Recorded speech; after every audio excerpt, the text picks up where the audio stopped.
Ladies and gentlemen, welcome to the Kimball Hooker Show here in Las Gatas. I'm your host, Kimball Hooker. We have one of our most fabulous guests. I want to welcome him to the show, Mr. Maxx Cabello Jr. How you doing, my friend? I'm doing wonderful. Thank you for having me here. Right. Man, I've been trying to get you on the show for so long. You know, penciling you in and canceling dates. It's like, you know what I love the most? You just, it's like, we gonna get it. We gonna lock this in. You know, sometimes things just gotta line up, and you know what, we're here today. Right. I'm digging that hat too. Oh, thank you. Like I said, you got one coming. I appreciate that. I'm gonna rock it too. Yeah, man. So tell us how it all began. You know, music's been in my family since a kid. We grew up with music in the house. My dad always had a guitar. My mom was always singing. I have 3 sisters and 1 brother, and everybody plays music or does something musical. Nice. So we always had music in the house growing up as a kid. Like Spanish music, or what type of? Yeah, so I grew up listening to a lot. Well, it's pretty interesting. I only sang in Spanish as a kid till I was maybe about 3 or 4. Okay. Then I found rock and roll oldies and KFRC back in the day. I don't know if you remember that. It takes. He said KFRC. Yeah, I don't forget it because it was one of those stations where you could call in and they'd play your song, and I would listen to nothing but rock and roll from Chuck Berry to all the old greats, Legends. Duke of Earl, Yeah, those songs. yeah. Old school. That's crazy, man. What made you like want to take it in, like, because this is your profession, right? Yeah, this is what I do. Yeah. What made you want to? Because a lot of people they're like, they work at a job and then they do music on the side, and they kind of like, well, I mess around with it. What made you just say, you know what, this is me? You know, it's always felt something deep. It's always been deep inside of me. And it's not like it was like, oh, let's just play music all the time. It's, you got to do what you need to do in life to get to where you want to be. Right. And so, I've had jobs. I've had some really, really great jobs. But music has always been something that just, it's a dream, but it's also not a job. It's something that you do because you love it. And I've just been so blessed that I've been able to play music and make a living at it. Right. That's kind of what, thank God above, just propels me to keep writing music, keep pushing my name out there. I'm independent. Right. So you know how that is. It's a lot of work, but it's rewarding. Right. When you're actually out there playing, what kind of energy do you get, like when you're playing, man? Like, what kind of, I would say, energy or feedback do you get? Like, what keeps you motivated when you're out there entertaining the crowd? I've seen your videos, and I'm just like, man, I've watched you for like, I'm gonna watch another one. Yeah. Going through YouTube, and it's like the reel will play out. I'm like, that's all I get? I gotta go buy a ticket. What? It's every show's different.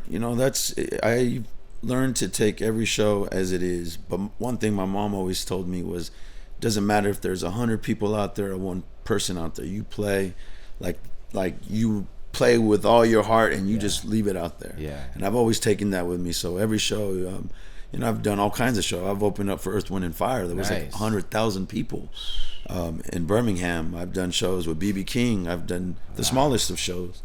So I really look at it as just play your heart out, and when you're feeling it and the people are feeling it, you get it right back. There's no words. You just vibe. Great advice, moms. Yeah, you tell them. That's right. What kind of projects are you working on right now? So I just released a gospel song recently, which is really exciting because I'm a big songwriter. Okay. I love to write. Period. I grew up writing stories. Went to school. Actually was one of my stronger points. My English classes, writing. I always ran since I was a little kid. But right now my focus is to get some more music out there. Been playing with a lot of different great musicians, which is fun.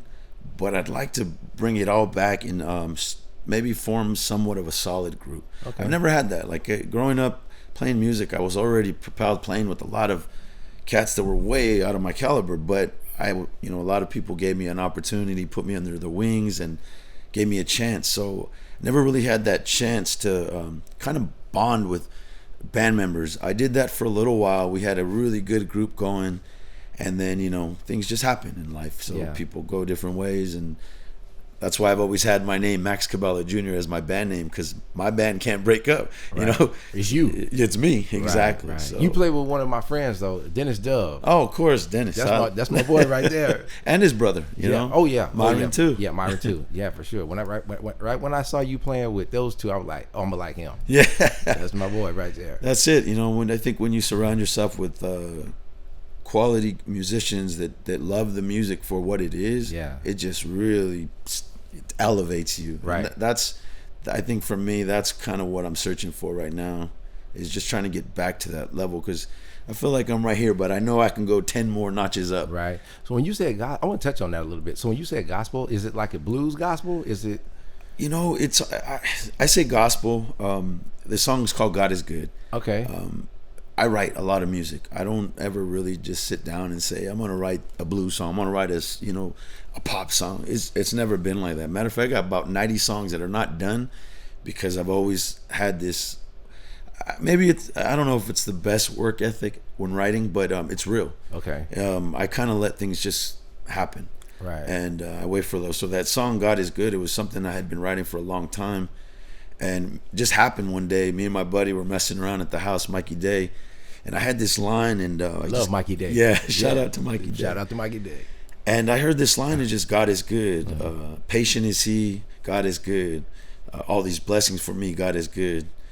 So I just kept working at it, and then it just came together. I got Myron on it, got some really. I actually got Tammy Brown, rest in peace, Tammy, amazing singer, sang with Bobby McFerrin.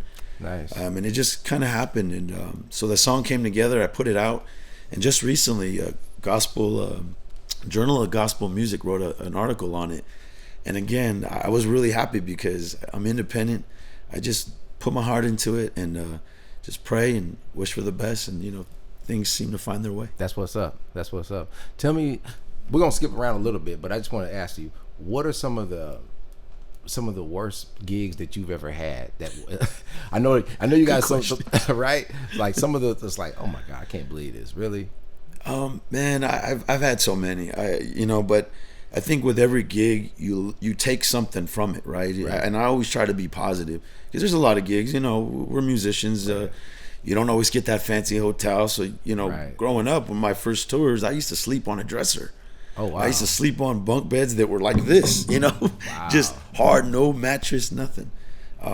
I've done shows on a stage this big. Wow! In some of the craziest places in Iowa and Minnesota, Wisconsin, Wow! So I don't really have bad experiences as far as doing a show, because I think any opportunity for me to play music and share that with people is a great experience. Right. You turn a negative into a positive. Big Smalls, right? Yeah, you have to. Yeah. You have to. That's what's up. I seen some of your videos, man, and it's like, I watch the crowd, right? I know you're good, but I watch the crowd, and it's like, wow, his energy is so infectious, and they sit back and you're in your own world and you're doing what you're doing, but I watch how you the energy that the exchange, when you're up there playing, and they're like hypnotized. It's crazy. You look at these people, it's like you would think they was high. Seriously, and it's all because the energy that you're playing with that guitar, man. It's like, boom, this is it. It's the real deal, and I've heard it myself, and that's just on video. It's interesting you say that, because I used to be really shy on stage, and when I was maybe about 15, 16, I was going to college, and I had this professor. He was a pastor, matter of fact, and he would talk to me, and I said, all I want to do is I want to learn to get up on stage and be able to command people just by talking to them and being comfortable. And so we would have talks, and I joined his class. It was a public speaking class, so all you guys who were shy out there, break out of the shell. Right.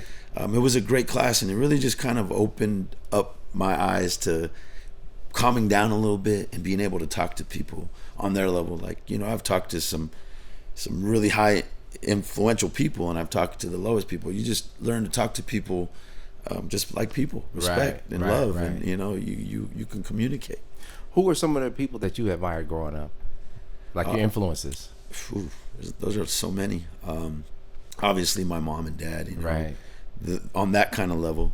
From musician wise, there were so many here. Chris Kane was one of the biggest influences for me growing up around here. Just one of the most humblest, amazing guitar players, singers, writers. And, you know, growing up in San Jose, it was just like, oh, this is awesome, you know, being able to see that and, hey, I can do that someday. That guy was amazing too. Yeah, more than amazing. Right? Yeah. Yeah, there's just been so many. For me, it's been a lot of teachers. A lot of those teachers that were really hard on me, that their the mottos still stick with me, like revenge through success. Wow. You know, those things are the things that stick with me. You know, school was always really important to me. Matter of fact, I went back after like 17 years and earned my degree in psychology and liberal arts. Right. Which was really cool. So I've had a lot of really good mentorship, but my parents have always been the ones that really kind of kept me in a straight line and just being a good person.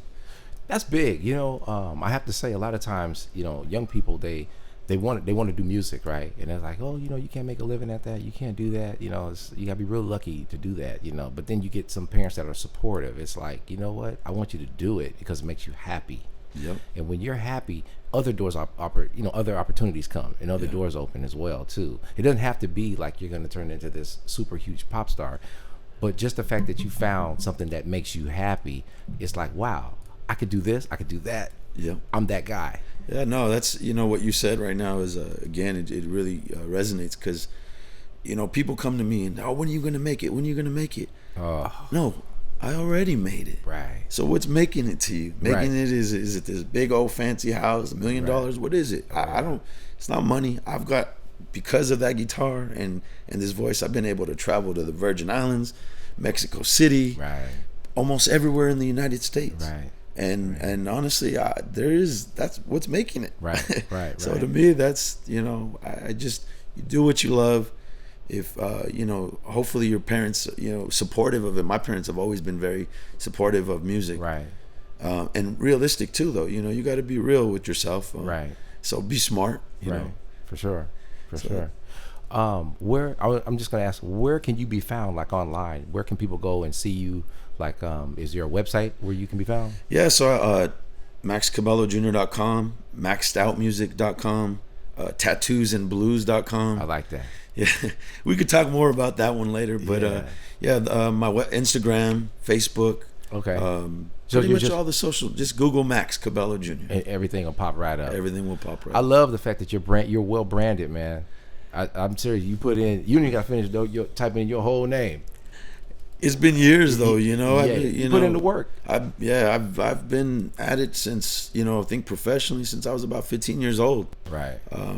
You know, it was pretty interesting. I played at my high school graduation, and the next day I was playing in front of 10,000 people for 4th of July here in San Jose, when they used to have the 4th of July fireworks in the park. Wow. Downtown. San Jose? Yeah, San Jose. What high school did you go to? San Jose High. San Jose. Oh, yeah. See, you from the old school. Yeah. Right there. Yeah. A lot of talented people come from there.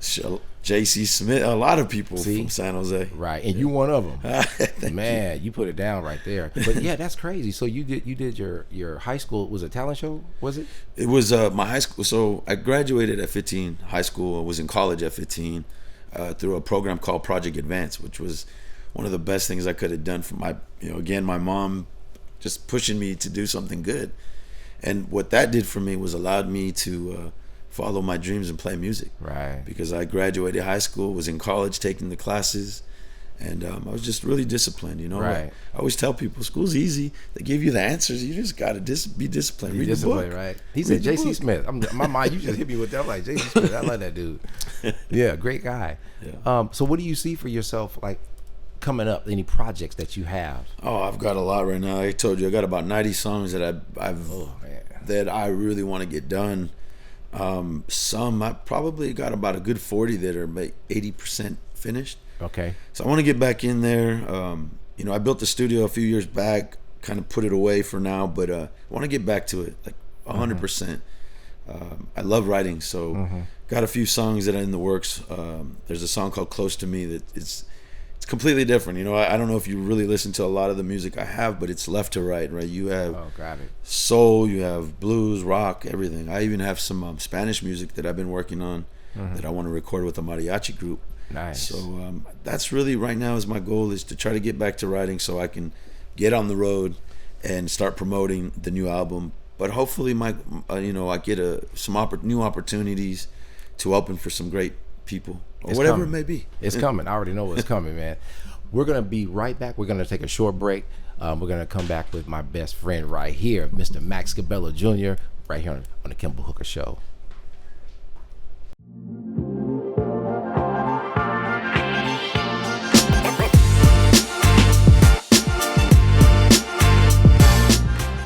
Thank you to the City of Montessorino for their continued support of KCAT Public Media. The City of Montessorino has enabled KCAT to inspire, educate, entertain, and inform our community through the magic of television and digital media for over 38 years. Thank you.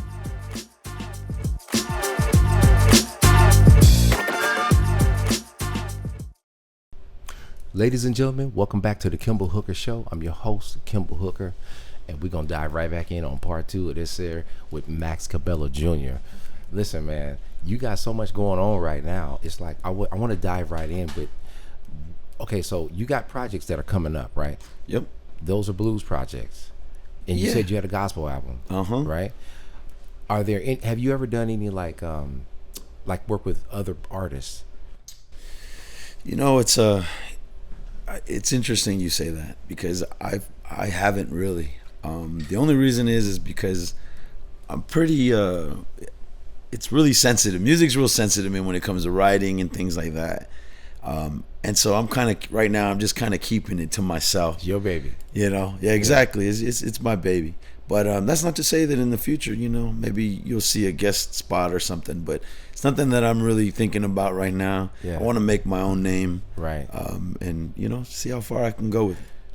I didn't mean that but I have to say this though. I didn't mean that in a way like you need them. No. I didn't come from that. I wasn't coming from there. No. Because I mean, as far as I'm concerned, you have a huge name with a huge following. You really do. I mean, like I said, you know, you can go online and put in MAXX and it's like, bam, the rest comes out. That's big. That's branding. And you did that. No one else did that. You did that. It's been years. It's been years. You paid your dues. You know what I mean? You created your own legacy, your own following.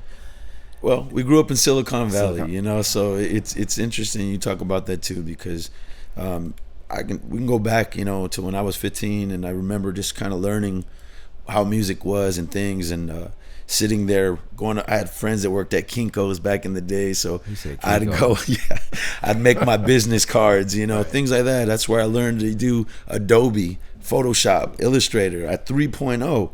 I don't even know where we're at these days. Right. But all of those things. And it goes back to my mom going, hey, you should take this typing class in school because it's going to help you later. And honestly, that's kind of where it kind of started me to really kind of learn computers, building my own websites, doing my own merch, doing pretty much everything that needs to be done for me. We got to get moms in here. We got to get your mom in here, because she laid it down, boy. That's something everybody needed right there, was that guidance. I'm serious. No, it's true. It is true. You know, just keeping you on the good foot. Keeping on the good foot. That James Brown, man. I love that. That them hits, man.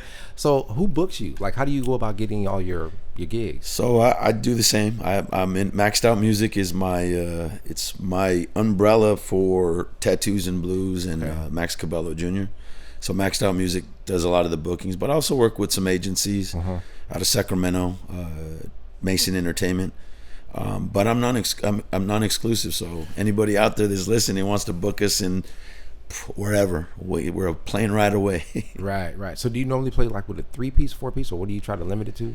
Honestly, I've played with the Fremont Symphony, so we can go down a one-man band to whatever the budget allows us to do. Right, you know? right. I think that's the biggest thing, and it's the hardest thing for me as a musician, because you really got to look at it, you know, what makes sense, and then, you know, just being in the business, like, you got musicians, you got to take care of them. That's one thing I always try to do, is take care of my bandmates, you know, make sure they're fed and make sure they're paid, because a lot of people think you just show up and you play. They forgot it took 2-3 hours to get to that gig, the hour to unload, you know, and then you still got to load up your stuff. So, you know, that's kind of something that I think is it's a double-edged sword, you know. Yeah, I'd love to play with bigger bands. I grew up playing with a band here from the Bay Area called Mystique, a Latin band. And I think at that time, they were about a 16, 17-piece band. Oh, my goodness. And we played with everybody from Pete Escovedo to Brenton Wood to, I mean, just a long list of musicians. So my ideal, you know, if I can, 3 horns, keys, you know, timbales, just a full band, you know. So you like that whole the big band feel of it? Yeah, you know, because you I think at that point you're making music. You know, you're not trying to compete as a 3-piece. You got to play hard and you got to play loud. You know, like Stevie and Jimmy. Yeah, you got to really fill in those gaps. That is true. Big band, you can kind of lay back and listen. Yeah. And fill in those gaps. Yeah. And that's me. I love that, where I can just not even strum the guitar, go up to the mic and sing, because the band is there. They got you on lock. Yeah, exactly. Ooh, I love that right there. He just touched the nerves with me, because I know what that's like. Yeah. It feels good though, right? It does. When you have secure musicians up there that really can just, hey man, I got this. You know, that's the thing, when you don't even got to look back to cue them or, you know, to let them know. They just know what's happening next. Right. It's an amazing feeling. Right. So are you more or less like here locally, or would you play abroad? Or we play everywhere. You know, I got a lot of shows right now here, but we're leaving to Minnesota. We'll be in Minneapolis in August. That's like my second home. That's actually was the first place I ever went on tour. I was 16. I remember asking my mom. I had already graduated high school. Yeah. But they drove all my equipment from San Jose all the way to Minneapolis for me. Oh my goodness. So I could stay in school and finish that semester, because summer was coming. Talk about support. Yeah, that's what we're talking about. Talk about support. So yeah, we play all over the place. We'll be in Minneapolis. Last year we were in North Dakota. We'll be in Wisconsin. There's no limit, you know, anywhere. I'm hoping we go back to the Virgin Islands this year in December. That's another place where I've done a lot of shows. New Year's Eve. Nice. So you know, really, there's no limit. Wherever we can go, wherever we can share our music is where I want to be. I love that statement. Followed up by that. Do you prefer like recording or playing live? Both. I think equally. There's different. You know, the vibe is different. In the studio, you can get a little frustrating, right? But there's just a magic that happens there. And when you get to listen to all that stuff that you're doing, and you start to really like just inspire yourself, because you already did 10 takes and you're like, I like that, but this is different. Right. Compared to like when you're live and it's just, hey, it is what it is. Raw. It is. Yeah. But you know, there's two magic, you know, parts in that. You know, definitely love performing live, because that vibe you get from that audience, and just being able to get out there and lay it down. And you know, I never play a solo the same twice. I never play the song the same same, you know. So in the studio, it's a little different. It always comes out different. It always comes out different. Yeah, that's it, because it's how you're feeling. It's all about feel. That's honestly music. If it's not about feel, then you ain't playing music. I'm sorry, music, right? Because music is a feeling. You know, I never grew up learning how to read music. I think recently learned it's EADBGE or something like that. Oh, one of those things. Wow, that's amazing. But no, it's a feeling, you know. It's not ear. It's all about ear. I think if you can, you know, whatever instrument it may be. Right. Matter of fact, I grew up, my first instrument was singing, but clarinet. I think I was in the 3rd grade. Okay. I lost it. I remember my mom was so mad at me because I lost that thing. They weren't cheap back in the day. You lost the clarinet. I lost the clarinet. But then I got onto the saxophone, and that was like my second instrument. Learned to play sax. I loved it. But my dad always had the guitar around, so I remember he brought home a Jimi Hendrix album. Oh my goodness. And that was it. Right there. That was all. That's all I needed. It was done, huh? Man, yeah, that's all I needed. And from there, it was I have so many stories of just meeting greats and all the records I ever listened to. Dick Dale, you know, the surf rock. I remember picking him up one time at the airport. Wow. And telling him about those records I had listened to as a kid. And it was just, I've been so blessed playing music. Yeah. You know, I got to open for B.B. King. What was that like? That was just like a full circle. in my life where, you know, you dream about these things. I remember going to Shoreline and watching them. Shoreline Amphitheater. Yes. Oh my goodness. Woo. With Etta James, matter of fact. Oh my goodness. And wow. Watching them and just saying, one day I'm gonna do it. And when it happened, I remember just driving down the freeway and seeing my name right beneath BB King was just like, this is it. I did it. Wow. I did it. That's amazing, man. How old were you? I think at that time I was probably 37 or something like that. That's crazy, man. Yeah. I mean, that's a huge accomplishment at any level, at any yeah, time. I mean, it was a dream. People do that people play music their whole life. That'll never happen. Well, yeah, exactly. I think it's those moments, right? I mean, it was like one day when I was in Minnesota playing. I was 18, and I was really bummed out because I just got done playing. I didn't think I did my best, right? George Thorogood was just going by, and I was like, "Hey, George," and kind of maybe he didn't hear me, but I always took it like he ignored me. Oh wow! But maybe he didn't hear me. Hurt your feelings? Yeah, hurt my feelings. It really kind of just put like this, gave me a little bit more of a motivation boost. Right.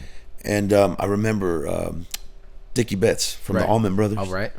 His tour bus manager comes down and says, "Hey, he wants to see you on the bus." I'm like, "What? This is crazy. Why does he want to see me?" I get on the bus and he's like, "Sit down," and we start talking. I got to release the video. I got it on video. I had this old Sony Mavic 3.0 megapixels. Right. I mean, that's way back. What's way back, old school. And I recorded it. And again, it was just like one of those moments. I remember he picked up my guitar. I started messing with all the action, all the knobs, and what am I going to tell Dickie Betts? I ain't going to say nothing. Go ahead, do what you do. Right. And so he sat down and he started playing slide on my guitar, and it was like one of those moments in my life where I'm like, God, is this really happening? Right. And it just really is like gave me that motivation and that fuel just to keep going, because I don't know what's next. Right, I don't know. What I'm putting out in the universe. I hope to do a song with Santana. Wow. I've always that's always been a dream of mine too. I've got the song. I already wrote it. I just need to get it into his hands. We're gonna put it out in the universe. Yep. We're gonna do that for you right now. Exactly. I want you to make it, man. It's amazing. I love to see people that stick to their plan, and they actually see it through. Yeah. Because I believe, especially someone like yourself who started from a young age, and you got the support from your mom, from your dad, and you're around that, and the energy that you're giving other people, that comes back tenfold. It does. It really does come back, and it comes back in a way where it's like you're like, man, I'm lucky. I'm a lucky guy. Ain't nothing lucky about that. You put it out there for it to come back. I believe that energy. You're absolutely right about that. It's karma, Good karma. I go back, good karma. I go back to what I keep saying. What my parents instilled in me is that do good things will come back. We go on the stories of people I met. It was like John Lee Hooker. Another great. Yeah. I mean, growing up listening to all the boogie songs he would do, all the music, and one day crossing paths with an amazing harmonica by the name of Jenny Sekeller, and I got to give her a shout out, because if it wasn't for her, I would have never met him. She lived with John Lee. Oh. And so as a kid, I was 15. I remember them inviting me over to his house, and there I am sitting with John Lee Hooker having a conversation, and I remember being so nervous, but also wanting to ask him every story I ever can imagine, like, did you ever meet Jimi Hendrix? Did you ever meet Janis Joplin? And he tell me these stories, It's just things happen in life, I think God's time, and just keep doing good things, and good things will come back. For sure. That's amazing, man. I mean, just the reels that play in your head, it changes your whole life. It can change your whole life. It does. Absolutely. It does. For the better. For the better. And you're a mentor as well. I don't know if you know that, but people look at you, right? And they go, I want to do that. I definitely feel that a lot of times and stuff. And it's funny though, because I'm looking at the other people trying to say, I want to be like that. Right. But the foundation, yeah. There's people, you play in front of thousands of people all the time, you know what I mean? And people look at you, right? And they go, wow, that's amazing. Like, I just want to be just like that dude right there. He just laid it that, like, listen to that. And they're excited, because I was like that. And you were like that with some other people. Yep. So you keep the cycle going. Yeah, you know that's absolutely right. That's a part of that, laying it down and it coming back to you. But that's music, and that's music. I mean, that's, I think, the same thing with Little Richard had said Yeah. that. You know, he started all those Rolling Stones would Yeah. come to him. The Beatles, all of them everybody, would yeah. come to him and steal his style. James Brown was in his band. Exactly.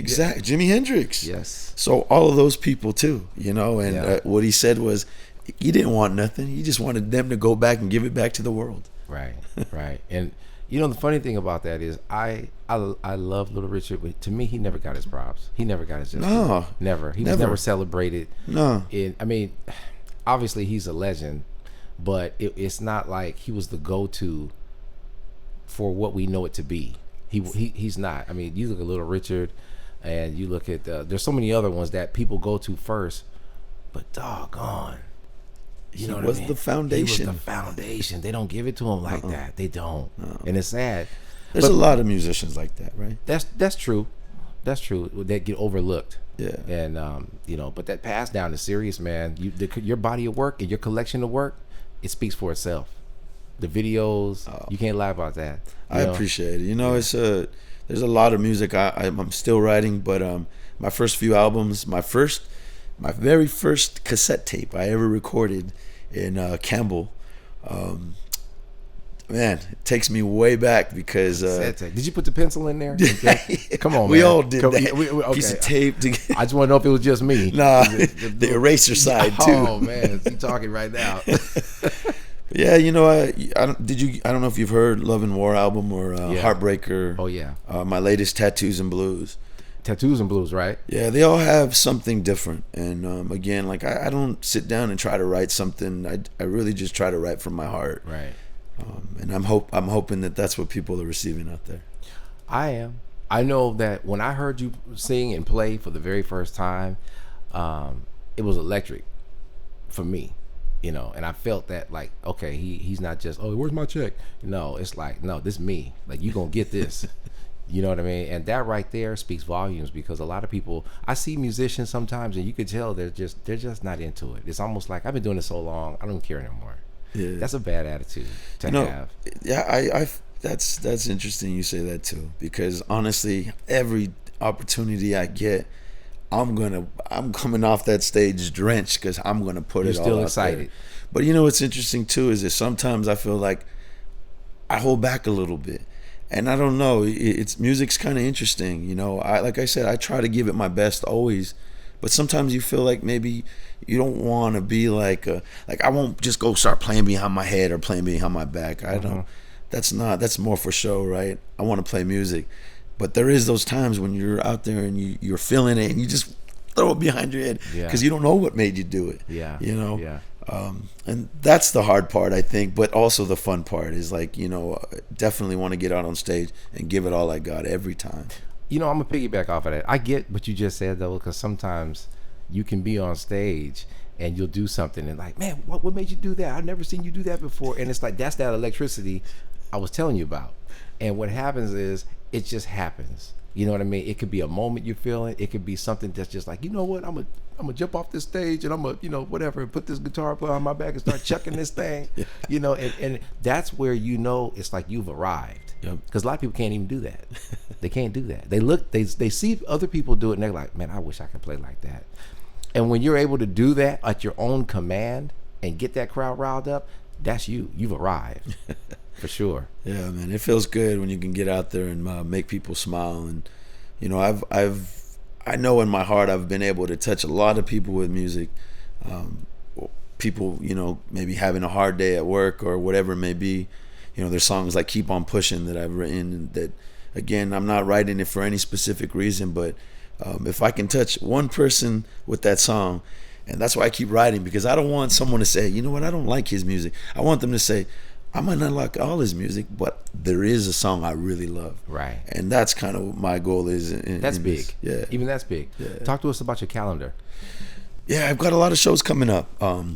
You know, always when you're here in the Bay Area, you got to check out, you know, the Poorhouse Bistro. You can catch me there at least once a month. Big supporters of music, just like Number 1 Broadway here in Los Gatos. But I have a lot of shows coming up. So, you know, check out my website, maxcabellojr.com. max.music.com, tattoosandblues.com. And while you're at tattoosandblues.com, you can check out my beer. I don't know if I'm able to talk about that at all. Talk about it. it all goes hand in hand, right? So what I've realized in life that, I'm passionate about a lot of things. I haven't even drank in over a year and a half. Congratulations. For no particular reason other than I want to be my best. Right. And so, I released a beer a few years ago, Tattoos and Blues, and it's slowly, it's slowly growing, learning a lot about it. As well as my other business, we just started H&M Sound Company, nice, which is great. We do sound, stages, and everything else. So that's dope. What we're trying to do is a one-stop shop. Right. Entertainment, right. I know, that's right. I love it, man. I mean, you got a lot of things going on right now, and more power to you. I just want to say congratulations, especially on the no drinking. That for over a year, that's huge, because you can be you can operate in your clarity. Yeah, a lot of times musicians think that you got to be on stage a certain way, whatever that may be, to be your best. But it's like, going when you're not drinking and you go to a bar, it's a little awkward sometimes, right? Yeah. But once you can get over that kind of stuff, being on stage it's a beautiful thing. It's for amazing. Sure. My favorite thing is being able to drive home after a gig and make it home. And yeah, exactly. Right. No, on a serious level though, yeah. for a lot of people, for me, it's definitely a great thing right now. I feel good, and I'm going to continue to just be my best. All right. With that, ladies and gentlemen, I just want to say thank you guys for tuning in on the Kimball Hooker Show with my special guest, Mr. Maxx Cabello Jr. Go check him out. You guys can hear all of his music and more to come. Especially, I'm waiting on that gospel track, because that's what I really want to hear. Until the next time, see you guys then. Peace.